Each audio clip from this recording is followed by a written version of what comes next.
ప్రియులారా, మరి దినకాలము ప్రాముఖ్యమైన అంశము హృదయ శుద్ధి.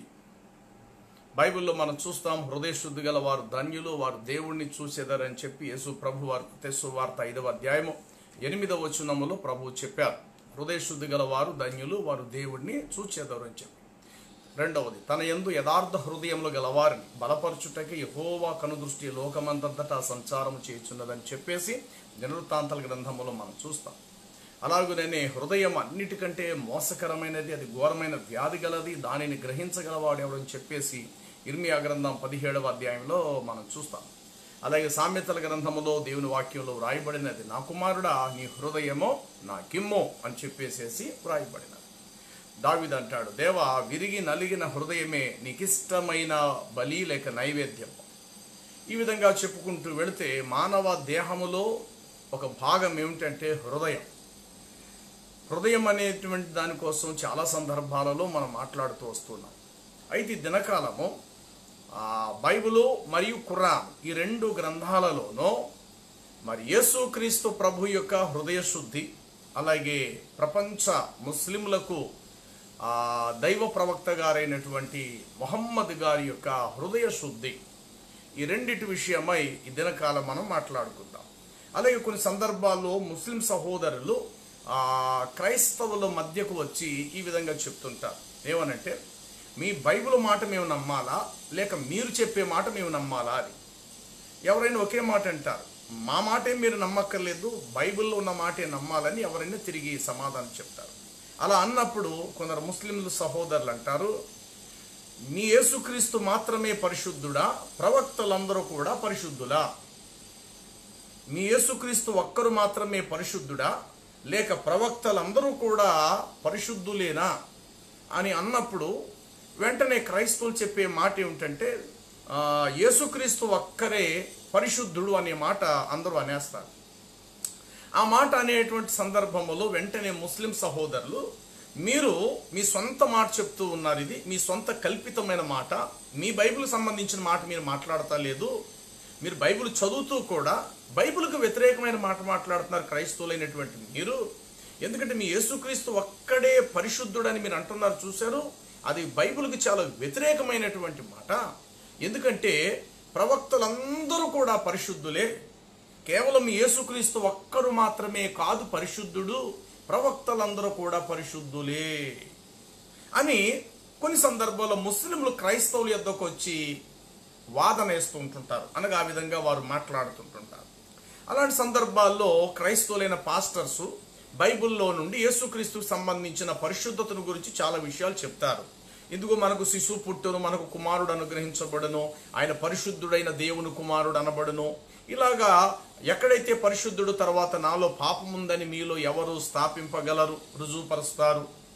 ఇలాంటి సందర్భాలతో కూడినటువంటి మాటలు క్రైస్తవులు ముస్లిం సహోదరులకు ఆ మాటలు చెప్తున్నప్పటికీ కూడా వారి మనసులో ఉన్న ఒక విషయాన్ని మాత్రం ఖచ్చితంగా బైబిల్లో నుండి వారు తీర్చి చూపిస్తారు. అదేమిటంటే అపోస్తుల కార్య గ్రంథములో 3వ అధ్యాయము 21 వచనము, లూకాసు వార్త 1వ అధ్యాయము 68 వచనములో మరియమ్మ తల్లి ఏం చెప్తాదంటే, అక్కడ ఆది నుండి దేవుడు తన పరిశుద్ధ ప్రవక్తల నోట పలికించిన మాటలు అని ఉంటుంది.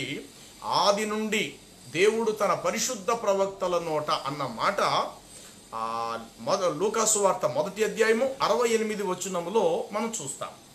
ఇంచుమించు అదే మాట కొత్త నిబంధనలోనే అపోస్తుల కార్యముల గ్రంథములో 3వ అధ్యాయం 21 వచనములో పేతురు భక్తుడు అక్కడ కడమ అపోస్తులతో అతడు నిలవబడి మాట్లాడుతున్న సందర్భం ఇలా ఉంటుంది, దేవుడు ఆది నుండి తన పరిశుద్ధ ప్రవక్తల నోట ఈ దినమును గూర్చి ప్రకటిస్తూ వచ్చెను, అప్పటి వరకు యేసు పరలోకపు వాసి అయి ఉండెను, ఆది నుండి దేవుడు తన పరిశుద్ధ ప్రవక్తల నోట ఈ మాటలు పలికించెను అన్న మాట ఉంటుంది.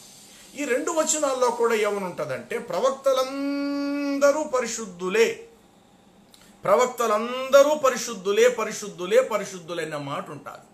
అయితే క్రైస్తవుల యొద్దకు వచ్చి ముస్లిం సహోదరులు, మీ మాట నమ్మాలా బైబిల్ మాట మేము నమ్మాలా, మీ మాట ప్రకారంగా ప్రవక్తలందరూ పరిశుద్ధులేనా, యేసు ఒక్కడు మాత్రమేనా పరిశుద్ధుడు అని అంటే వెంటనే క్రైస్తవులు చెప్పే మాట ఏమిటంటే యేసు ప్రభు ఒక్కడే పరిశుద్ధుడు అంటారు. అంటే మిగతా వారు పరిశుద్ధులు కారు అన్నట్టు. ఆ మాటకు వెంటనే ఈ 2 వచనాలు చూపించి, మరి మీ బైబిల్ ఎలా చెప్తుంది? దేవుడు ఆది నుండి తన పరిశుద్ధ ప్రవక్తల నోట పలికించానన్న మాట ఉంది కదా, కాబట్టి మీ మాట మేము నమ్మాలా లేక మీ బైబిల్ మాట నమ్మాలా అన్నప్పుడు కొంతవరకు క్రైస్తవులు సందిగ్ధంలో పడుతుంటారు. అయితే జాగ్రత్తగా వినండి. యేసుక్రీస్తు ప్రభు వారికి మిగతా ప్రవక్తలు అనబడిన వారిలో ఉన్న పరిశుద్ధతకును యేసుక్రీస్తు ప్రభు వారిలో ఉన్న పరిశుద్ధతకు గల వ్యత్యాసం ఏంటంటే 2 మాటలు చెప్పి నేను ముందుకు వెళ్తా. మొదటిగా, భూమి మీద ఏ మనుషుడును పరిశుద్ధుడు కాదు. ఆదాము పాపము చేయలేనంత వరకు ఆదాము పరిశుద్ధుడే. అతిక్రమము దేహోక్తి వలె అతను వారిలోకి వెళ్ళిన తర్వాత, పాపం చేసిన తర్వాత, ఆజ్ఞ అతిక్రమించిన తర్వాత అతను నుండి పుట్టినటువంటి నరజాతి మానవ ప్రజలందరూ కూడా పాపులే. అందుకు బైబిల్ చెప్తుంది, ఏ భేదము లేదు, అందరూ పాపము చేసే దేవుడు అనుగ్రహించు మహిమను పొందలేకపోతున్నారని చెప్పి, మానవ జాతి అందరూ కూడా పాపులే అని చెప్పి బైబిల్ చెప్తుంది. ఇట్లుండగా ఒక మనుషుని ద్వారా పాపము ద్వారా మరణము లోకములోనికి ఎలా ప్రవేశించనో, అలాగుననే మనుషులందరూ పాపము చేసి ఉన్నందున మరణము అందరికీ సంప్రాప్తమైనని రోమాపత్రికలో మనం చూస్తూ ఉన్నాము. కాబట్టి మొదటిగా మనం గమనించవలసింది, ఆది పురుషుడైన ఆదాము మొదలుకొని అందరూ కూడా పాపము చేసి దేవుడు అనుగ్రహించు మహిమను పొందలేని వారే. ఇందులో ప్రవక్తలు ఉన్నారు, ఇందులో యాజకులు ఉన్నారు, ఇందులో రాజులు ఉన్నారు, ఇందులో సామాన్యమైన మనుషులైన మనలాంటి వారు కూడా ఉన్నాం, ఆదాము నుండి వచ్చినటువంటి వారు. అయితే మరి బైబిల్ ఇక్కడ ఆది నుండి దేవుడు తన పరిశుద్ధ ప్రవక్తలను చెప్తుంది కదా, వారు ఎలాంటి పరిశుద్ధులు అని అనగా, పరిశుద్ధ పరచబడిన పరిశుద్ధులు వారు. మరలా చెప్తున్నాను, వారు దేవుని వాక్కు వారిలోకి రాలేనంత చేపు, దేవుడు వారిని ఏర్పాటు చేసుకోలేనంత చేపు, దేవుని సంకల్పంలోనికి వారు ఇంకా రాలేనంత చేపు కూడా అందరు వలె వారు కూడా పాపము చేసిన వారితోటే సమానం. ఏనాడైతే దేవుడు వారిని పిలుచుకున్నాడో, తన వాక్యము వారిలో పెట్టాడో, వారి మనస్సులను దేవుడు ఎప్పుడైతే తెరిచాడో, ఆ క్షణము నుండి వారు పరిశుద్ధపరచబడిన ప్రవక్తలయ్యారు. యేసుక్రీస్తు పరిశుద్ధపరచబడిన ప్రభువు కాడు, ప్రవక్త కాడు. ప్రవక్త అనుకున్న కొద్ది క్షణాలు అందరిలాగా పరిశుద్ధపరచబడిన ప్రవక్త వంటి వాడు కాడు. ఈయన స్వయముగా పరిశుద్ధుడు, తనకు తాను పరిశుద్ధుడైన వాడు.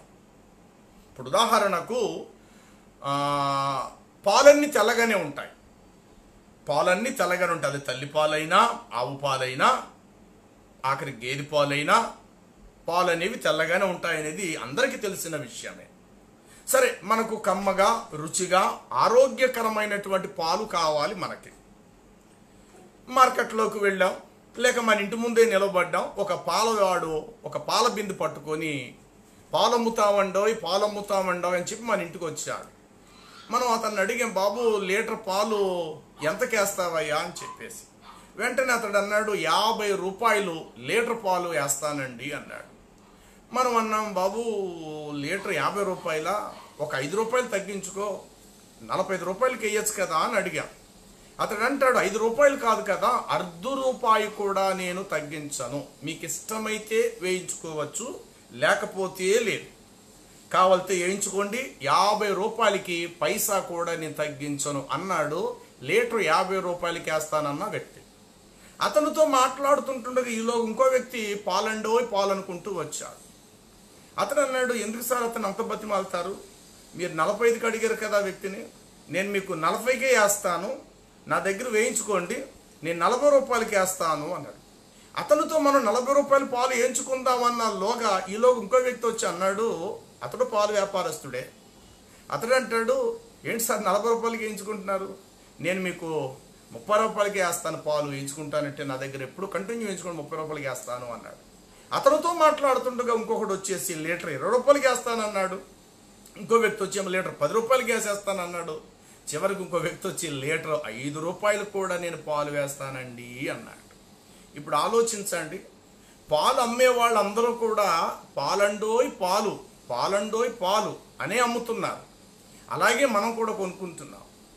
మరి మొదటి వాడేమో లీటర్ 50 రూపాయలకి పైసా తగ్గించను అని అన్నవాడికి లీటర్ నేను 5 రూపాయలకి పాలు వేసేస్తానన్న వాడికి గల వ్యత్యాసం ఏమిటంటారు అని ఆలోచన చేస్తే, లీటర్ 50 రూపాయల పాలన్న వాడి దాంట్లో ఒక్క నీటి బిందువు కూడా కల్తీ లేనిది.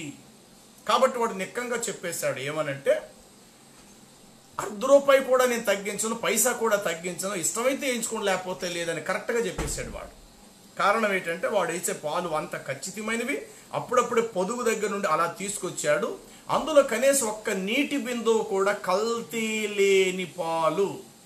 మరి లీటర్ 40కి వేస్తాను, 30కి వేస్తాను, 25కి వేస్తాను, 20కి వేస్తాను, 10కి వేస్తాను, ఆఖరికి 5 రూపాయలకి వేస్తానన్న వారిలో ఎలాంటి పాలు అందాము అని అనగా అనేకమైన నీళ్లతో కల్తీ చేయబడిన పాలు అని చెప్పాలి. కానీ అవి పాలే. మిళితమైన పాలు లేక కల్తీ అయిన పాలు, కల్తీ స్వయంగా అప్పుడప్పుడు స్వయంగా తీయబడిన ఒరిజినల్ పాలు. అలాగునని ఇక్కడ ప్రవక్తలలోకి దేవుడు ఏర్పరచుకున్న తర్వాత వారు పరిశుద్ధపరచబడ్డారు. కానీ అప్పుడప్పుడు వారిలోకి లోకం కూడా ప్రవేశించేది. దావీదులోకి లోకం ప్రవేశించింది. అతని కుమారుడైన సొలొమోనులో కూడా ఈ లోక సంబంధమైన దుష్టుని యొక్క ఉద్దేశాలు అతనిలో కూడా వెళ్ళాయి. సంసోను అనేటువంటి ప్రవక్తలోకి, సంసోను అనే న్యాయాధిపతిలో కూడా మరి దుష్టుని యొక్క ఆలోచనలు, ఉద్దేశాలు, తలంపులు వెళ్ళాయి.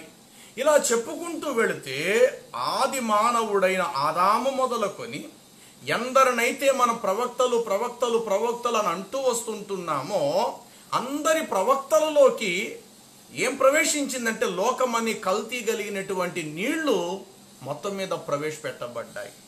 అందుకే వాటి రుచి కానీ వాటి ఆరోగ్యం కానీ ఒరిజినల్ పాలనబడిన లీటర్ 50కి ఇస్తానన్న పాలుతో పోల్చి చూస్తే కొంతైనా సరే ఇందులో కల్తీ అనేటువంటిది ఈ పాలల్లో ఎలాగైతే ఉన్నదో అలాగే ప్రవక్తలందరూ పరిశుద్ధులే, అందరూ పాలే.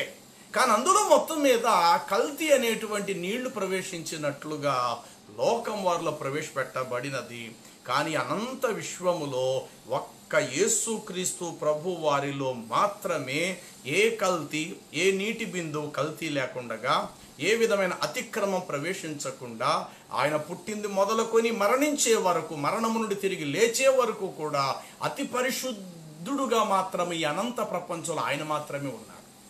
ఈ ప్రవక్తలు పరిశుద్ధపరచబడిన ప్రవక్తలు. యేసుక్రీస్తు పరిశుద్ధపరచబడకుండా స్వయముగా పరిశుద్ధుడై ఉన్నవాడు. చూసారా, స్వయముగా తనకు తానుగా పరిశుద్ధుడైనటువంటి పరిశుద్ధుడికి పరిశుద్ధపరచబడిన ప్రవక్తలకు ఎంత వ్యత్యాసం ఉందో ఒకసారి ఆలోచించండి. కాబట్టి బైబిల్ చెప్పుటలో తప్పు లేదు. ఏమంటాడంటే ఆది నుండి దేవుడు తన పరిశుద్ధ ప్రవక్తలు అని ఎందుకన్నాడు అంటే దేవుని చేత వారు పరిశుద్ధపరచబడ్డారు కాబట్టి పరిశుద్ధులయ్యారు. కానీ స్వభావానికి చూస్తే స్వయంగా వారు కూడా అందరిలాంటి అతిక్రమం వారిలోనూ, అవిధేయత అనేది వారిలోనూ, లోకం అనేది, మలినం అనేది వారిలో కూడా అందరితో పాటు ఉంది. కానీ ఒక్క యేసుక్రీస్తు ప్రభు వారిలో మాత్రమే ఈ లోక మాలిన్యము, చెడుతనము, పాపం అనేటువంటి ఏ మచ్చ డాగు కూడా లేనివాడు ఎవరంటే ఈ అనంత విశ్వములో ఒక్క యేసుక్రీస్తు ప్రభు. దీనిని క్రైస్తవులు ఏమంటారంటే యేసుక్రీస్తు ఒక్కరు మాత్రమే అతి పరిశుద్ధుడని చెప్పుటలో తప్పు లేదు. అదే క్రమములో బైబిలు ఆది నుండి దేవుడు తన పరిశుద్ధ ప్రవక్తలను చెప్పుటలో కూడా తప్పు లేదు.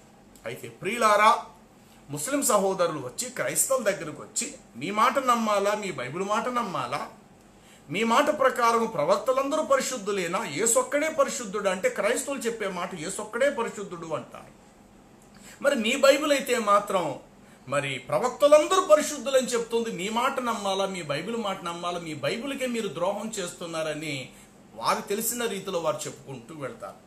అయితే బైబిల్ ఏం చెప్తుందంటే వారిలో కూడా పాపం ఉంది, కానీ దేవుడు వారిని ఏర్పరచుకున్నాడు కనుక, దేవుడు తన ఉద్దేశాలు వారిలో నింపాడు కనుక వారు పరిశుద్ధపరచబడిన ప్రవక్తలై ఉన్నారు. యేసు పరిశుద్ధుడైన ప్రవక్త కాదు, పరిశుద్ధుడైన వాడు కాడు. స్వయముగా తనకు తాను పరిశుద్ధుడుగా ఉన్నవాడైనటువంటి రక్షకుడుగా ఉన్న పరిశుద్ధుడైన. అయితే ఈ బైబిల్ మాత్రమే కాదు సుమా, మరందుకు ఖురాను కూడా మరి ప్రవక్తలందరూ పరిశుద్ధులా లేక యేసు ఒక్కడేనా పరిశుద్ధుడు అనంటే అందుకు ఖురాన్ ఇస్తున్నటువంటి సాక్ష్యం ఏంటో తెలుసా? మొదటి మానవుడైనటువంటి హజ్రత్ ఆదం నబి ఆదం ఖురాన్ గ్రంథము 7:20-25 వచనములలో చూస్తే ఆదాము అల్లా ఎదుట లేక దేవుని ఎదుట తన పాపాలను ఒప్పుకున్నాడు. ఓ ఓ దేవా, నీవు నన్ను క్షమించకపోతే మాకు దిక్కెవరు, నాకు, నా భార్యకు, నా సంతతి వారికి. కాబట్టి ఎంతైనా నీవు నన్ను క్షమించాలి, నా పాప దోషములను మన్నించాలి అని చెప్పేసేసి ఆదాము అల్లాను వేడుకున్నట్లు ఖురాను 7:20-25 వచనాలలో చెప్పబడినది. తర్వాత నోవాహు, ఖురాను గ్రంథము 11:45-47లో నోవాహు కూడా చెప్పుకున్నాడు, నా పాపములు, నా తల్లిదండ్రుల దోషములు కూడా నీవు క్షమించాలి మహాప్రభు. నేను పాపము చేసిన వాడను, ఆ దోషములు, నా తల్లిదండ్రుల పాపములు కూడా క్షమించుము అని చెప్పేసేసి నూహు అనేటువంటి ప్రవక్త ఖురాను 11:45-47 వచనాల్లో తాను చెప్పుకున్న సందర్భం చూస్తాం. మూడవది అతని తర్వాత అబ్రహాం 14, ఖురాను 14 వచనం 41 వరకు చదివితే అక్కడ అబ్రహాం చెప్తుంటాడు ఏమనంటే, ఓ అల్లా, నా పాపములను దయతో నీవు క్షమించాలి. నీవు నన్ను క్షమించకపోతే మమ్మల్ని క్షమించు వారు ఇంకెవరున్నారు ఈ ప్రపంచంలో? నీవే మాకు దిక్కు, మమ్మల్ని క్షమించుమని చెప్పి అబ్రహాము తన పాపములను ఒప్పుకున్నట్లు ఖురాను కూడా సాక్ష్యం ఇస్తూ ఉన్నది. తర్వాత మోషే, దైవజనుడైనటువంటి మోషే 7 ఖురాను 7:151లో మోషే ఒప్పుకున్నాడు, నేను పాపము చేసి ఉన్నాను, నా పాపములను క్షమించు ఓ దేవా అని చెప్పి ప్రాతిపడుతూ ఉన్నట్లుగా ఖురాను గ్రంథము 7:151లో మోషే చెప్పుకోగలిగినాడు. తర్వాత ఖురాను 12:53లో యోసెఫ్ అంటారు, బైబిల్ ప్రకారం జోసెఫ్ లేక యోసేఫ్. ఖురాను 12:53లో యోసేఫ్ కూడా ఒప్పుకున్నాడు, నేను పాపం చేసినటువంటి వాడిని, నా తల్లిదండ్రులు పాపం చేసిన వారే, కాబట్టి నా పాపములు క్షమించు ఓ దేవా అని చెప్పేసేసి యోసేపు తన పాపాన్ని ఒప్పుకున్నట్లు ఖురాను 12:53లో చెప్పబడింది. తర్వాత దావీద్ అంటారు, దావీదు కూడా ఖురాను 88:24లో తను చేసిన పాపములను మంచుతో నా పాపములను క్షమించివేమో ఓ మహాదేవా, నీవు క్షమించకపోతే నా పాపములు ఎవరు భూస్థాపన చేయగలుగుతారు, నీవే దానిని కప్పెట్టేవాడవు, నా పాప దోషములు మన్నించుమని చెప్పేసి దావీదు ఖురాను 88:24లో తాను చెప్పుకోవటం జరుగుతూ వచ్చింది. ఇలా చెప్పుకుంటూ వెళితే ప్రియులారా, మరి ప్రవక్తలందరూ కూడా అందరిలోనూ పాపం ఉన్నదని చెప్పి క్రైస్తవులు చెప్తారు. క్రైస్తవులే చెప్పక్కర్లేదు, ఖురాన్ కూడా అందుకు సాక్ష్యం ఇస్తుంది. ప్రవక్తలందరిలో కూడా పాపం ఉంది. మరి వీళ్ళందరిలో ఎవరు అసలైన సిసలైన హృదయ శుద్ధి గలవారు? ఈ అనంత ప్రపంచంలో ఎవరు అతి పరిశుద్ధుడు అని అంటే ఒక్క యేసుక్రీస్తు ప్రభు వారే. అటు ఖురానులో గాని ఇటు పరిశుద్ధ బైబిల్ గ్రంథములో గాని మనం చూస్తే యేసుక్రీస్తు నాథుడు ఒక్కడు మాత్రమే అతి పరిశుద్ధుడుగా మనం చూస్తున్నాం. సాలిహిన్, ఇహపరలోకాల్లో ఆయన గౌరవనీయుడు, అతి పరిశుద్ధుడైన ఆయనలో ఏ పాపము ఏ దోషము కూడా లేనట్లు ఖురాను సాక్ష్యం ఇస్తుంది. ఖురాను కంటే ముందుగా వచ్చిన ఇంజీల్ అనగా సువార్తలు ఆయనను గురించి సాక్ష్యం ఇస్తూ ఉన్నాయి. కాబట్టి యేసు ఒక్కడే అతి పరిశుద్ధుడు. మరి ప్రవక్తలందరూ బైబిల్లో ఉన్న వాళ్ళు పరిశుద్ధులేనా అంటే పరిశుద్ధ పరచబడిన పరిశుద్ధులు. యేసు పరిశుద్ధ పరచబడిన కాదు, స్వయముగా పరిశుద్ధుడు. ఆయన తనకు తానుగా పరిశుద్ధుడైన పరిశుద్ధుడు యేసు. ఈ యొక్క ప్రవక్తలందరూ కూడా పరిశుద్ధ పరచబడిన పరిశుద్ధులునై ఉన్నారు. కాబట్టి క్రైస్తవులు అలా అనటంలో తప్పేమీ లేదు. అయితే ఇప్పుడు మొహమ్మద్ గారి విషయానికి మనం వద్దాం. ప్రపంచ ముస్లింలందరూ కూడా చెప్పుకునేటువంటి దైవ ప్రవక్త మొహమ్మద్ సల్లల్లాహు వసల్లం యేసు వారి కంటే చాలా గొప్పవారు, అంతిమ దైవ ప్రవక్త ఆయనే. కాబట్టి ప్రపంచ మానవ జాతి అందరూ కూడా మొహమ్మదునే ఫాలో అవ్వాలి, మొహమ్మదు వారిని అనుసరించాలని చెప్పేసి ముస్లింలు బల్లగుద్దు చెప్తున్నారు. అయితే ఇప్పుడు మొహమ్మదు ప్రవక్త గారి యొక్క జీవిత వృత్తాంతంలోకి మనం వెళ్ళి చూద్దాము. ఈ యొక్క మొహమ్మద్ ప్రవక్త గారి యొక్క జీవిత వృత్తాంత గ్రంథం ఇది. మొహమ్మద్ ప్రవక్త గారి యొక్క జీవిత వృత్తాంతం ఇక్కడ రాయబడినది హజరత్ ప్రవక్త పైగంబర్ల వారి దివ్య చరిత్ర. ఈ మొహమ్మద్ ప్రవక్త గారి యొక్క ఈ దివ్య చరిత్ర గ్రంథాన్ని మనం చూస్తే ఇందులో మొహమ్మద్ వారి యొక్క హృదయ శుద్ధిని గురించి చాలా క్లియర్గా రాయబడినది. ఆ హృదయ శుద్ధి ఎంత గొప్ప హృదయ శుద్ధో ఇప్పుడు మనము ఆయన జీవిత చరిత్రలోకి వెళ్ళి మనం చూద్దాం. మొహమ్మద్ వారు 4వ సంవత్సరముల వయసు వరకు దాది హలీమా అనేటువంటి ఆమె యొద్ద వారు పెంచబడుతూ వచ్చిరి. ఆ సందర్భములో ఒక విషయము ఇలాగూ జరిగెను. అది మక్కాపురములో. అదేమనగా అందుకు దాది హలీమా మొహమ్మదు వారిని తమ తల్లి యొద్దకు తీసుకొని వచ్చి ఇట్లు పలికెను, నా కుమారుడును మీ కుమారుడును మేకలు మేపుచుంటుండగా నా కుమారుడు భయమునుంది మా యొద్దకు పరిగెత్తుకొని వచ్చి, అమ్మా, ఖురేషీ సోదరుణ్ణి అనగా మొహమ్మదు వారిని ఇద్దరు మనుషులు బలవంతముగా వెల్లకిల్ల పరుండబెట్టి కడుపును చీల్చినారు అని చెప్పాను. మేమది విని తొందరపాటుతో పోయి చూచితిమి. మీ కుమారుడు భయమునుంది చక్కగా నిలబడే ఉండెను. శీఘ్రముగా కౌగిలించుకొని ఏమీ వృత్తాంతము అని మేము అడిగితిమి. అందుకు మొహమ్మదు వారు, ఇద్దరు తెల్లని దుస్తులు ధరించుకున్నవారు నా యొద్దకు వచ్చి, ఆయన ఇతడేనా అని ఒకడు మరొకరిని అడిగెను. అందుకు రెండోవాడు, మనము అనుకునే వ్యక్తి ఇతడే అని ఇద్దరు ఒకరికొకరు చెప్పుకొనుచు నా దగ్గరకు వచ్చాను.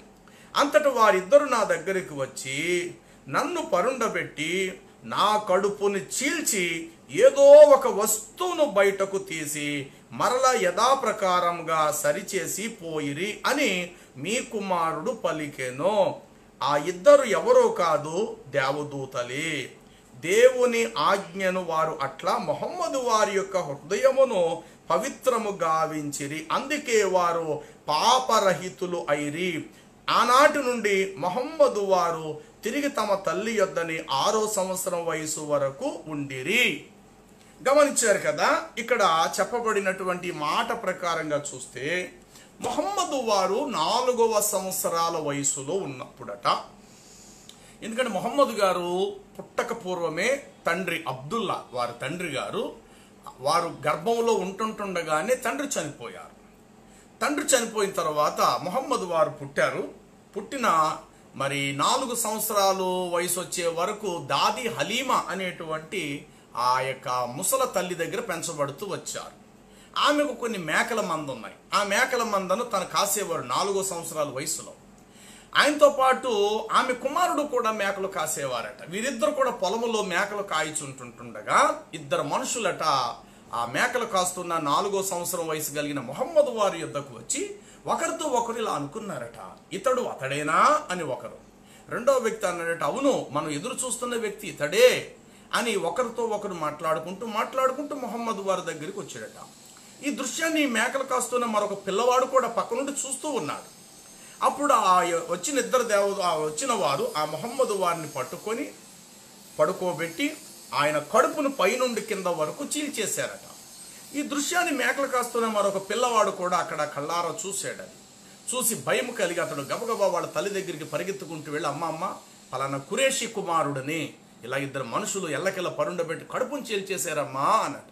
వెంటనే వారు పరిగెట్టుకుంటూ వచ్చి చూసేసరికి ఈ 4 సంవత్సరాల వయసు కలిగిన మొహమ్మదు వారు అనగా పిల్లవాడు సజీవుడుగానే నిలబడి ఉన్నారట. ఆ యొక్క ముసలి తల్లి వచ్చి అడిగిందట, బాబు ఏంటి, ఏమైంది మీకు అన్నప్పుడు ఆ 4 సంవత్సరాల వయసు ఉన్న మొహమ్మదు వారు చెప్తున్నారు ఏమనంటే, ఎవరో ఇద్దరు మనుషులు వచ్చారు, నన్ను పరుండబెట్టారు, అతడు ఇతడేనా ఇతడు అతడేనా అని అనుకుంటూ వచ్చి నా కడుపును చీల్చి నా కడుపులోంచి ఏదో ఒక నల్లని వస్తువును బయటకు తీసి కడిగేసి మరలా యథాప్రకారంగా కడుపులో పెట్టేసేసి వారు త్రావను వారు వెళ్ళిపోయారు అని. ఇంతకీ ఎవరై ఉంటారు వారు? ఏమైనా మన శత్రువు లాంటి వారా అన్నట్టుగా అనుకుంటే అప్పుడు అన్నట్టు లేదు, వారు ఎవరో కాదు, సాక్షాత్తు వారు దేవదూతలే అని చెప్పారు.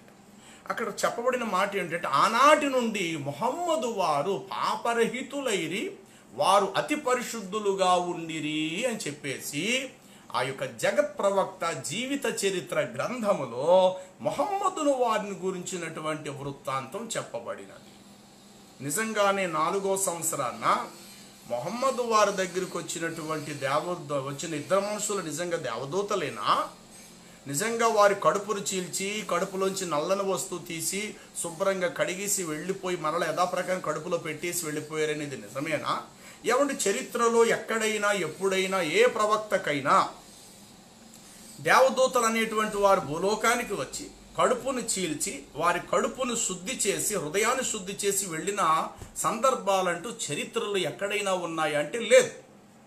ఎందుకంటే ఏ దేవదూత కూడా మానవుడిని పరిశుద్ధపరిచేవారు కాదు. దైవ సందేశాన్ని వాక్యమును దేవుడు పంపిస్తే అది తీసుకొచ్చి మోసుకుంటూ వచ్చి చెప్పటమే దేవదూతల పని తప్ప ఒక పాపిని పరిశుద్ధ పరిచే పని మాత్రము దేవదూతలకు కూడా లేదు ప్రియులారా. దేవదూతలు ఎవరంటే మీ పాదములకు రాయి తగలకుండగా ఆ దూతలు మిమ్మల్ని తమ చేతుల మీద వారిని మిమ్మలను ఎత్తి పట్టుకొందరు. అంతవరకు మాత్రమే దేవదూతలు చేసే పని తప్ప ఒక పాపి అయిన మానవుణ్ణి పరిశుద్ధపరచటం అనేటువంటి విషయము ఏ దేవదూత చరిత్రలో ఎక్కడా కూడా చేసి పెట్టలేదు. పోనీ ఏ ప్రవక్తకైనా దేవదూతలు వచ్చి అలా కడుపు చీల్చి వెళ్ళిన సందర్భాలంటూ చరిత్రలో పోనీ ఎక్కడైనా ఉన్నాయంటే ఎక్కడా లేనే లేవు. కాబట్టి ఇప్పుడు మహమ్మదు వారు 4వ సంవత్సరాన్ని నిజంగా వారు శుద్ధి చేయబడింది ఒకవేళ సాక్షాత్తు నిజమే అయితే గనుక మరి ఆయన పెద్ద వయసు వచ్చిన తర్వాత కూడా మరో సందర్భంలో ఏం జరిగిందంటే ఇప్పుడు నేను చూపిస్తున్నాను. ఇది మహితోక్తులు.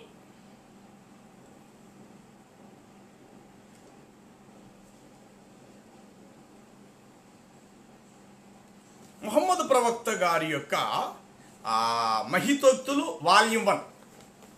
ఇందులో మరొక సందర్భం నేను చదువుతాను, జాగ్రత్తగా వినండి. ఇందులో పేజీ నంబర్ వచ్చి ఒట్టి 45వ పేజీ నంబర్లో ఇక్కడ ఏం రాయబడిందంటే ఆయన తన శిష్యులతో చెప్తున్నారు. ఒక దినాన ఆరు బయట గుమ్మంలో మక్కాపురములో 6 బయట నేను కూర్చొని ఉంటున్న సందర్భం అది.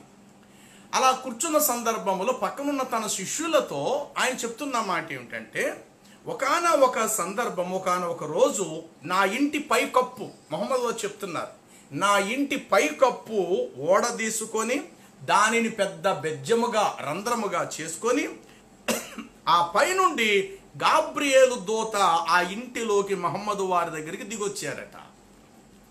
మహమ్మద్ వారు మక్కాపురంలో 6 బయట కూర్చున్నప్పుడు ఆయనతో పాటు కొంతమంది శిష్యుల సమూహం కూర్చున్నారు. వారు అడిగారు, అయ్యా ఏంటి మీరు అసలు ఎలాగ దేవుడికి ప్రవక్త అయ్యారు, ఎలా మీరు ఏర్పరచబడ్డారు అడుగుతారు కదా. అలాగ అడుగుతున్న సందర్భాలు ఆయన చెప్తున్నారు ఏమిటంటే ఒక రోజు నేను నా ఇంట్లో ఉంటుండగా నా ఇంటి కప్పు బెజ్జము చేసి, ఇక్కడ క్లియర్గా రాయబడింది బెజ్జము చేసి, ఆ యొక్క ఇంటి బెజ్జము చేసిన బెజ్జము ద్వారా దైవదూత హజరత్ జిబ్రాయిల్ అనగా గాబ్రియల్ దూత అవతరించారు. ఆయన నా హృదయాన్ని బయటకు తీసి, ఏమంటే మరి చిన్న 4 సంవత్సరాల వయసులో ఆయనకు కడుపును చీల్చి కడిగేసి పెట్టేసి ఇప్పటి నుండి మీరు పరిశుద్ధులు అని అన్నప్పుడు మరలా 40 సంవత్సరాల వయసు దాటిన తర్వాత మరలా రెండోసారి కూడా ఆయన హృదయాన్ని బయట తీయవలసిన అవసరం వచ్చిందంటారా? ఒకసారి కడిగి పరిశుద్ధపరిచి ఇప్పటి నుండి మీరు చనిపోయే వరకు పాపరహితులు పరిశుద్ధులు అని స్వయంగా దూతలే వచ్చి హృదయాన్ని కడిగి వెళ్ళిపోయారు అన్నప్పుడు మరలా 40 సంవత్సరాల వయసులో ప్రవక్త పదవి లభించిన తర్వాత శిష్యులు ఆయనతో ఉంటున్న సందర్భంలో ఆయన చెప్తున్న మాట ఏంటంటే ఒకానొక సందర్భములో నా ఇంటి పై బెజ్జం చేసుకొని ఆ బెజ్జం ద్వారా దూత హజరత్ గాబ్రియల్ అవతరించారు. ఆయన నా హృదయాన్ని బయటకు తీసి జంజం జలములతో శుద్ధి చేశారు. ఆ తర్వాత ఆయన ఒక బంగారపు పళ్ళెములో, ఆ దేవదూతట ఒక బంగారపు పళ్ళెములో వివేచన విశ్వాసాలను అనే వాటిని ఆ బంగారు పళ్ళెములో నింపి వాటిని తెచ్చి వాటిని నా హృదయములో పోశారు. బంగారు పళ్ళెములోనట వివేచన తర్వాత విశ్వాసము అను వాటిని ఒక బంగారు పళ్ళెము నిండా తీసుకొని వచ్చి బయటకు తీసినటువంటి హృదయాన్ని జంజం పానీతో శుభ్రంగా కడిగేసి ఆ బంగారు పళ్ళెములో తీసుకొచ్చిన విశ్వాసం, నీతి, భక్తి, పరిశుద్ధత మొదలు ఇవన్నీ కూడా తెచ్చి హృదయంలో పోసేశారట. అలా పోసి తర్వాత వాటిని నా హృదయములో నింపి మరలా యథాప్రకారంగా నా హృదయాన్ని ఉన్న చోటున వారు పెట్టేశారు. ఆ తర్వాత ఆ దేవదూత నా చెయ్యి పట్టుకొని భూమండలానికి సమీపములో ఉన్న ఆకాశము వైపునకు నన్ను ఆరోధింపచేశారు. దేవదూత వచ్చి ఇంట్లో ప్రవేశించి, ఏమంటే ఇంటికి బెజ్జం చేసుకొని దేవదూత దిగవలసిన అవసరం ఉందంటారా? దేవదూతలకి ఏమైనా అడ్డొస్తాయండి? దేవదూతననగా నీళ్లలో నుండి పైకి లేవగలుగుతారు, అగ్నిలో నుండి బయటికి రాగలుగుతారు, భూమి అగాధంలోన ఉన్న పాటున వారు పైకి వచ్చేయగలుగుతారు, పైన ఉన్న వారు అమాంతంగా కిందకి దిగగలుగుతారు, కొండ యువత నుండి కొండ అవతలకు వెళ్ళగలుగుతారు, స్వరంగం యువత నుండి స్వరంగం అవతలకు వెళ్ళినట్లుగా కొండ యువత నుండి కొండ అవతలకు వెళ్ళిపోగలుగుతారు, అగ్నిలో నుండి కూడా బయటికి రాగలుగుతారు, అగాధంలో నుండి బయటికి రాగలుగుతారు. అలాంటి మహిమలతో నింపబడిన దూతకి ఇంటి పైన తాటాకులు ఏమైనా అడ్డొస్తాయండి? మరి ఆ రోజుల్లో వారి ఇల్లు అంటే మరి ఖర్జూరపు ఆకులతో ఇల్లు, లేకపోతే ఆ రోజుల్లో కొబ్బరాకులతోటి ఆ ఇల్లు, తాటా ఆకులతో ఇల్లు, ఇంటికి బెజ్జము చేసి అని చెప్పి మాత్రం ఇక్కడ రాయబడింది. ఓకే, ఆ ఇంటికి బెజ్జం చేసుకొని అంటే ఆ ఆకులు ఏమైనా దేవదూతలకు అడ్డొస్తాయండి? అసలు ఆలోచన చేద్దాం. అంత శక్తిహీనులండి దేవదూత అంటే. సరే, మొత్తం మీద ఆయన పెద్ద వయసు అయిన తర్వాత కూడాని దేవదూత ఒకసారి దిగివచ్చి ఆయన హృదయాన్ని బయటికి తీసి బంగారు పళ్ళెములో ఆ యొక్క విశ్వాసాన్ని, వివేచన మొదలగు వాటిని తెచ్చి హృదయము నిండా వాటిని నింపిపోశారు.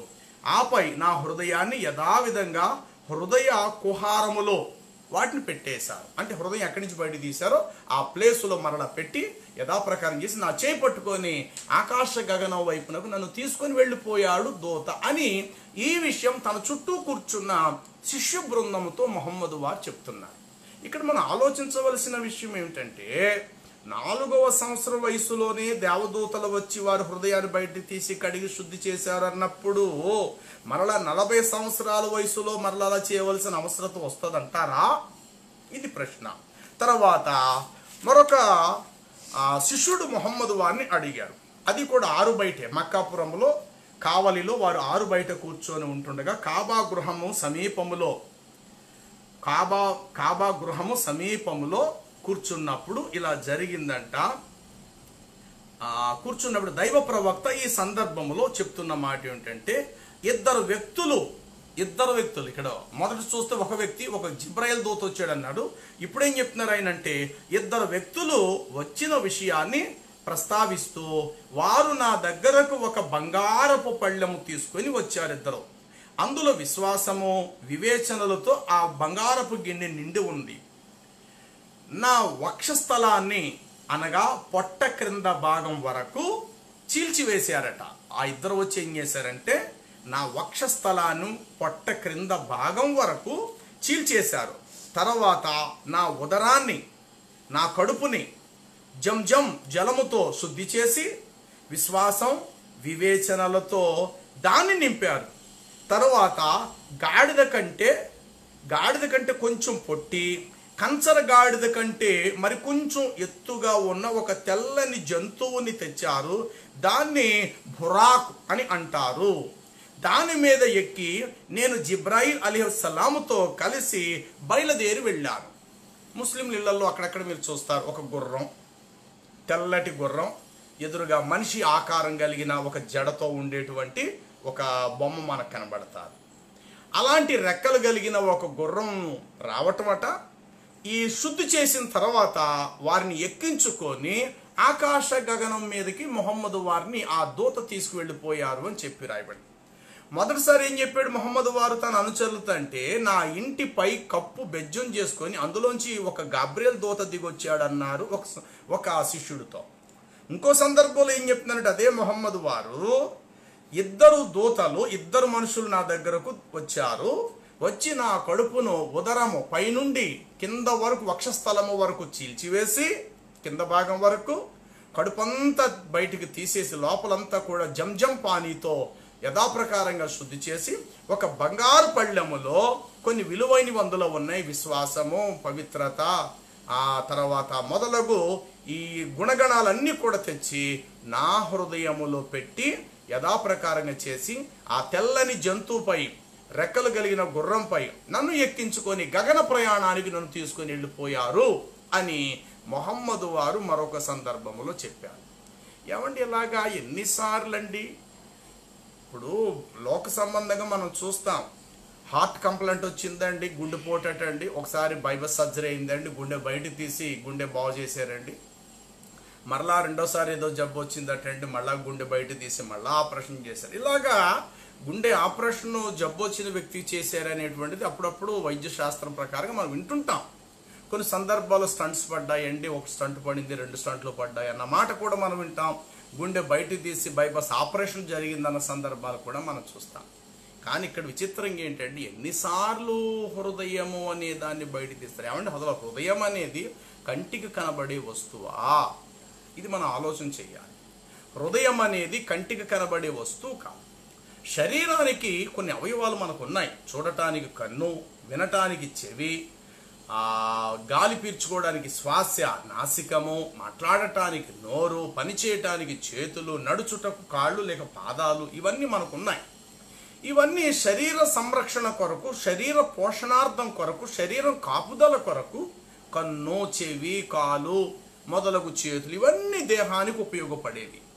ఆ మాటకొస్తే ఆంతర్య పురుషుడు అనేటువంటి ఆత్మకు సంబంధించిన 2 అవయవాలు ఉన్నాయి. దానినే ఒకటి మనసు, రెండవది హృదయం. ఆత్మను మనం ఎలాగైతే చూడలేమో హృదయాన్ని కూడా కంటితో మనం చూసేది కాదు. ఆత్మను ఎలాగైతే చూడలేమో మనస్సు అనేది కూడా కంటికి కనబడిపోయే ఒక వస్తువు కాదు. గుండె కనబడుతుంది, కిడ్నీస్ కనబడతాయి, లివర్ కనబడుతుంది, కాలేయం, ఇవన్నీ అవయవాలు లోపలవన్నీ డాక్టర్లకు కనబడతాయి. మనం కూడా చూస్తుంటాం. యాక్సిడెంట్ అయిందనుకోండి, ఆ మనిషి చీల్చబడితే లోపల అవయవాలు పేగులన్నీ బయటకు వచ్చేస్తాయి. అప్పుడు కూడా మనం చూస్తుంటాం కదా. కానీ హృదయము అనేటువంటిది మామూలుగా గుండె కాదు ప్రియులారా. హృదయం అనేది వేరు. హృదయం అనేది అంతరాత్మకు సంబంధించిన భాగం. అది శరీరానికి సంబంధించింది గుండె, అంతరాత్మకు సంబంధించింది హృదయం. అలాగే మనస్సు అనేది కూడా అంతరంగానికి సంబంధించింది.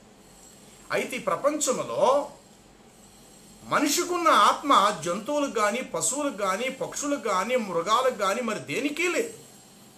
చూడండి, యోబు గ్రంథము 32వ అధ్యాయము 8వ వచనాన్ని మనము చదివితే ఇలా ఉంటుంది. అయినను నరులలో ఆత్మ అనునది ఒకటి ఉంది. అంటే నరులలోనే ఇది సాధ్యం.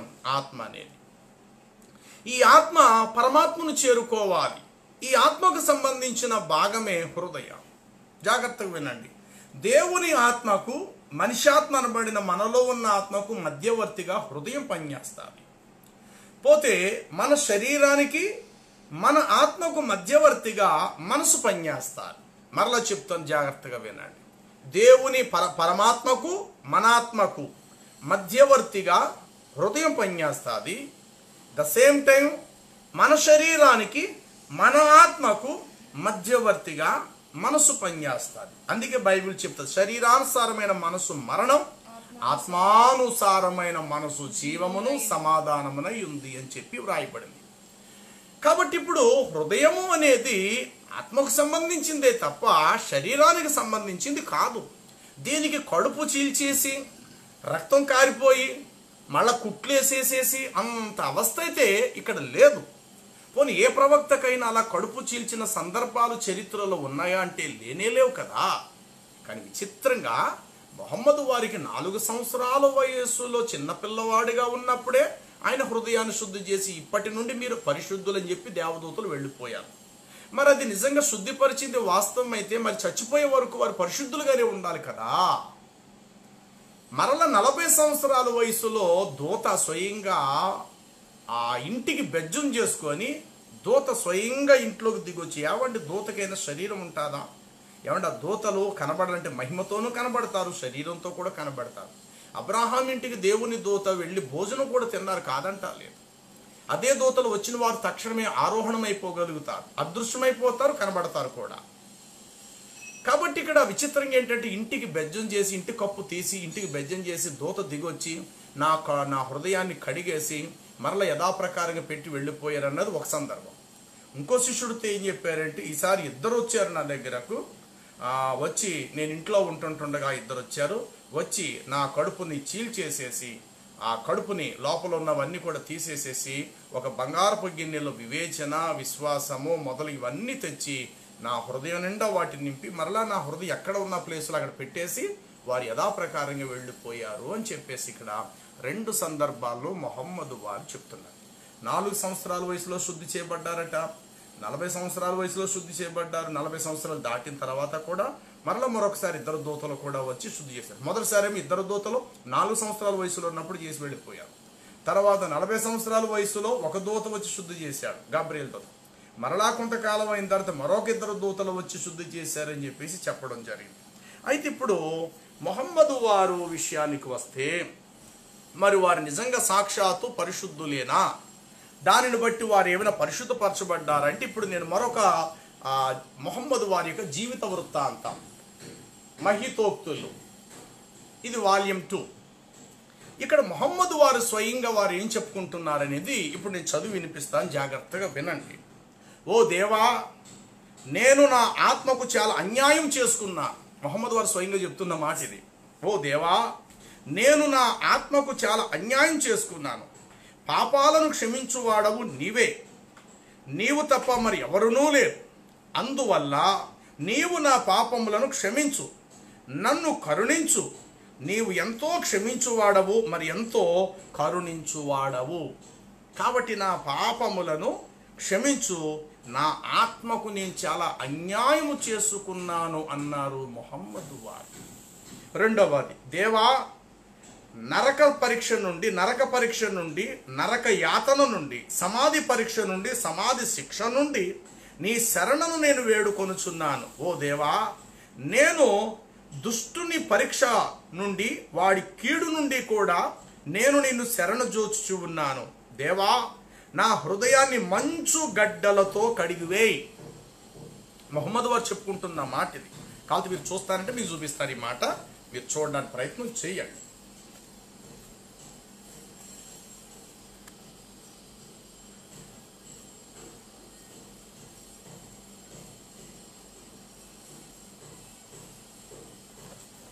ఇక్కడ ఏం రాయబడిందంటే, ఆయన స్వయంగా చెప్తున్నారు ఏమని,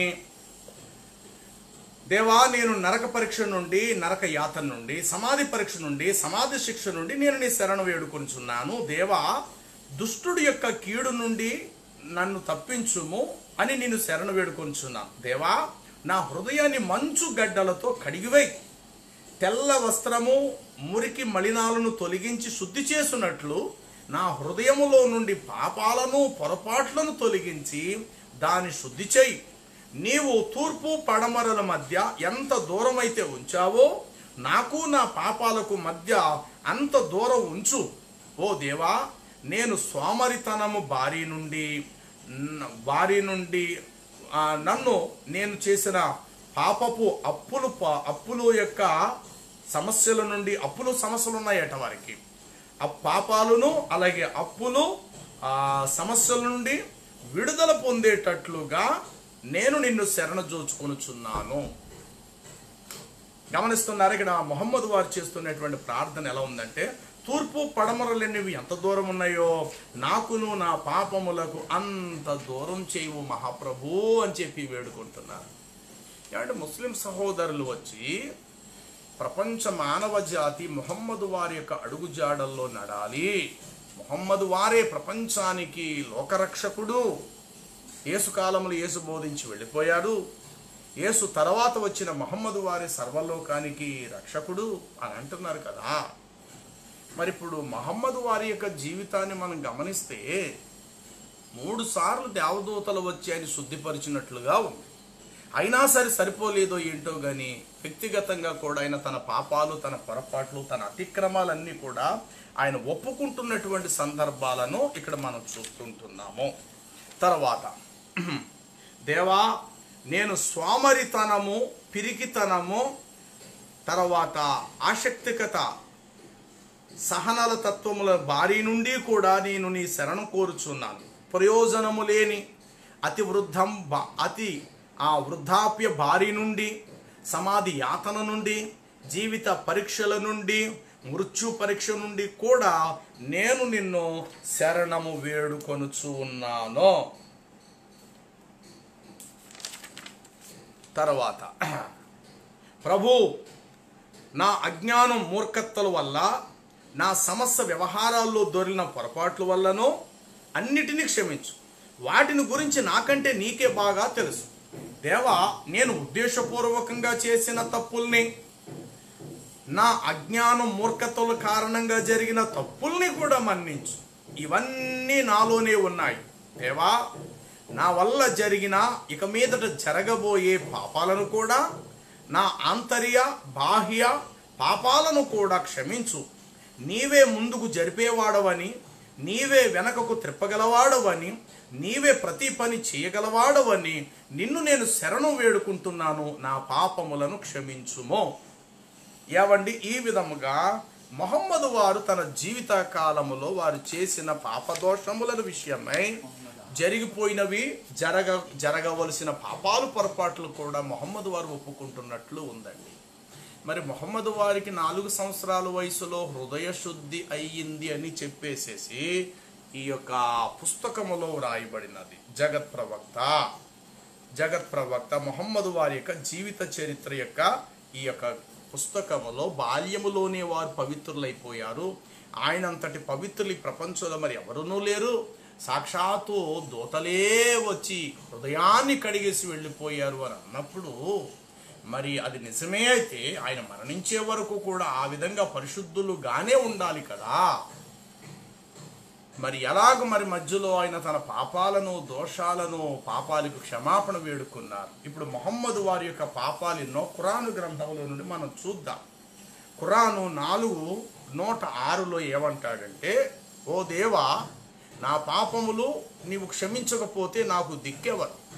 నేను ఎవరిని వేడుకొందును? నీవే కదా పాపములు క్షమించువాడు అన్నాడు. ఖురాను 4:106. తర్వాత ఖురాను 40:55లో కూడా నేను బుద్ధిపూర్వకంగానే పాపములు చేసి ఉన్నాను, వాటిని కూడా క్షమించుమన్న సందర్భం ఇక్కడ కనబడతాది. తర్వాత ఖురాను 48:1-2 వచనాలలో కూడా నా దోషాలు, నా అతిక్రమములు మంచు గడ్డలతో కడిగి అన్న మాట ఖురాను. ఇదే మన జీవిత చరిత్ర ఖురానులో కూడా మాటలు కనబడతాయి. అలాగే ఖురాను 74:4-5 వచనాల్లో కూడా నాకు తెలిసిన, తెలియలేని, ఇష్టపూర్వకంగా, ఉద్దేశపూర్వకంగా నేను చేసిన దోష అతిక్రమలన్నిటిని కూడా దయతో నువ్వు మన్నించాలి అని చెప్పేసి దేవుణ్ణి మొహమ్మదు వారు క్షమాపణ కోరుకున్నట్లుగా మనం చూస్తున్నాం. ఏమంటే ప్రవక్తలందరిలోనూ పాపం ఉందని బైబిల్ చెప్తుంది, ఖురాను చెప్తుంది. అదే ఖురాను మొహమ్మదులో కూడా పాపములు ఉన్నవని కూడా చెప్తుంది. మరి అదే ఖురాను యేసుక్రీస్తు ఒక్కరు మాత్రమే పరిశుద్ధుడు అని చెప్తుంది. అలాగే బైబిల్ గ్రంథ ప్రకారంగా నీతిమంతుడు లేడు, ఒక్కడును లేడు. అందరూ పాపము చేసి దేవుడు అనుగ్రహించు మహిమను పొందలేకపోతున్నారు. పాపము చేయక మేలు చేయుచుండు నీతిమంతుడు భూమి మీద ఒక్కడును లేడు అని చెప్పేసేసి ప్రసంగిలో రాయబడినారు. అలాగే భక్తుడు దేశములో లేకపోయిన జనములలో యథార్థపరుడు ఒక్కడైనను లేడని మీకా గ్రంథం 7వ అధ్యాయంలో కూడా చెప్పబడింది. ముస్లిం సోదరులు వచ్చి మీ మాట నమ్మాలా, మీ బైబిల్ మాట నమ్మాలా? మీరేమో యేసొక్కడే పరిశుద్ధుడు అంటారు, మీ బైబిల్ ఏమో ప్రవక్తలందరూ పరిశుద్ధులు అంటుంది కదా అన్నాడు. నిజమే, వారెవరో పరిశుద్ధ పరచబడిన పరిశుద్ధుడు. యేసు పరిశుద్ధ పరచబడిన పరిశుద్ధుడు కాడు, స్వయముగా పరిశుద్ధుడు, స్వయంభవుడైన తనకు తానుగా పరిశుద్ధుడైనటువంటి పరిశుద్ధుడు. వీరు పాపులే గాని పరిశుద్ధ పరచబడి దేవుడు ఏర్పరచుకున్నాడు కనుక వారు పరిశుద్ధుల జాబితాలో చేర్చబడిన పరిశుద్ధులయ్యారు ప్రవక్తలందరూ కూడా. అలాగే అబ్రహాము, మోషే, దావీదు అందరిలోనూ కూడా దోషము, అతిక్రమం, పాపం అనేది ప్రతి ప్రవక్తల్లో ఉంది. కానీ అనంత విశ్వములో యేసుక్రీస్తు ప్రభు వారు ఒక్కరిలో మాత్రమే పాపము లేదు, ఆయన ఒక్కడే అతి పరిశుద్ధుడు. కాబట్టి 50 రూపాయలకి పాలు పోస్తానన్నాడు ఒకడు, 5 రూపాయలకి లీటర్ పాలు పోసేస్తానన్నాడు ఇంకొకడు. అంటే 5 రూపాయలకు పాలు పోస్తానన్న వాడిలో లీటర్ పాలు ఎన్ని నీళ్లు కలిపి ఉంటాడండి? బిందు నీళ్ళు కలిపి ఉండొచ్చేమో. లీటర్ 40కి పోస్తాను అని అన్నవాడు గుప్పుడు నీళ్లు కలిపి ఉండొచ్చు. లీటర్ 30 పోస్తానన్న వాడేమో గ్లాసుడు కలిపి ఉండొచ్చు. లీటర్ 20కి పోస్తానన్నవాడు చెంబుడు నీళ్లు కలిపి ఉండొచ్చు. లీటర్ 5 రూపాయలకి వేసేస్తానన్నవాడు బహుశా లీటర్ పాలకి బిందు నీళ్లు కలిపి ఉండొచ్చు. మరి 50 రూపాయలకి పాలు పోస్తాను, ₹1 కూడా నేను తగ్గించను, ఇష్టమైతే పోయించుకోండి లేకపోతే లేదు, పైసా కూడా తగ్గించను అన్నవాడు పాలు ఎలాంటివంటే నిక్కమైన, ఆరోగ్యకరమైన, ఏ దోషము లేని, ఏ హాని లేని, ఏ నష్టము కలిగించలేని ఆరోగ్యకరమైనటువంటి పాలు. అన్ని పాలే, చూడడానికి అన్ని తలగానే ఉంటాయి. అందరూ ప్రవక్తలే, అందరూ దేవునికి పనిచేసిన వారే. కానీ కాస్త కోస్తో వీరిలో కల్తీ లేక అతిక్రమము, దోషం అనేది ప్రతి ఒక్కరిలో ఉంది. యేసుక్రీస్తు ప్రభు వారిలోనే ఏ దోషము ఏ పాపము లేని అతి పరిశుద్ధుడుగా ఆయన ఉన్నాడు. కాబట్టి బైబిల్ ప్రకారంగా ఎవరు ఈ ప్రపంచం అంతట్లో కూడా ఈ రెండు గ్రంథాల ప్రకారం బైబిల్ ఖురాన్ గ్రంథ ప్రకారంగా చూస్తే ఎవరు పరిశుద్ధులంటే యేసుక్రీస్తు ఒక్కడే పరిశుద్ధుడు. కాబట్టి ముస్లిం సహోదరులు కూడా యేసుక్రీస్తు ప్రభునే అంగీకరించాలి. ప్రపంచంలో ఉన్న ఇమాములే కానీ మజీద్ గురువులే కానీ ప్రపంచంలో ఉన్న ముస్లింలందరికీ కూడా యేసుక్రీస్తు ఒక్కరే, వారికే కాదు సర్వమానవ కోటికి యేసుక్రీస్తు ఒక్కడే మోక్షప్రదాత రక్షణదాత అయిన యేసుక్రీస్తు ఒక్కడే అతి పరిశుద్ధుడు. ఆయన ద్వారా మానవ కోటికి నిత్య జీవం ప్రియులారా. పోనీ యేసుక్రీస్తు వంటి పరిశుద్ధత వేరే ఇతరులో ఎవరిలోనైనా ఉన్నది అని ఒకవేళ మనం కనుగొంటే యేసు ప్రభు వారిని పక్కన పెట్టి వారిని ఆరాధిద్దాం, వారి దగ్గరికి వెళ్ళిపోదాం. పోనీ అలాగైనా చూసినా సరే ఎవ్వరు కూడా మనకు కనబడరు కదా యేసుక్రీస్తు అంతటి పరిశుద్ధుడు. కాబట్టి యేసుక్రీస్తును కాకపోతే మానవుడికి మోక్షం లేదు. కాబట్టి మాటలు వింటున్న ప్రియులారా, పైకేదో గొప్ప రావాలని మతాన్ని కాపాడుకునే ప్రయత్నములో ప్రవక్త గారికి ఘనత గొప్పతనం తీసుకొచ్చే పనిలో ఆయన చాలా గొప్పవారని చెప్పేసి మాటలు మాత్రమే చెప్పేసి ముందుకు సాగిపోవద్దు. నిజాన్ని తెలుసుకోవడానికి మనం ప్రయత్నం చేద్దాం. యేసులో పాపం లేదు, ముహమ్మద్ వారిలో పాపం ఉంది. యేసు ఎక్కడ నేను పాపినని ఆయన ఒప్పుకున్న సందర్భాలు లేవు. ముహమ్మద్ వారైతే నేను పాపినని నిజంగా ఆయన పాపినని ఒప్పుకున్న సందర్భాలు చూడగలుగుతున్నాం. అలాగే ప్రవక్తలందరిలో కూడా పాపం ఉన్నట్టు ప్రవక్తలు కూడా ఒప్పుకున్నారు. కానీ ఈ ప్రపంచంలో నాలో పాపం ఉన్నట్టు మీరు ఎవరు స్థాపించగలరు అన్న మాట ఈ లోకానికే సవాలు చేసిన వాడు యేసుక్రీస్తు ప్రభు ఒక్కడే ప్రియుడు. ఆయన ఒక్కడే హృదయశుద్ధి గలవారు. ఆయన ఎవరి జీవితంలోకి అయితే వస్తారో, ఎవరి హృదయాల్లోకి ఆయన వస్తారో వాళ్ళ హృదయాలు తెరవబడతాయి, వారి హృదయాలు పవిత్రము తెలుపు చేయబడతాయి, వారి హృదయాలు కూడా శుద్ధి గావించబడతాయి. కాబట్టి హృదయ శుద్ధి గల వారు మాత్రమే ధన్యులు. వారే దేవుణ్ణి చూడగలుగుతారు, దేవుడు అన్న రాజ్యానికి చేరుకోగలుగుతారు. అట్టి కృప ప్రభు మనకు దయచేయను.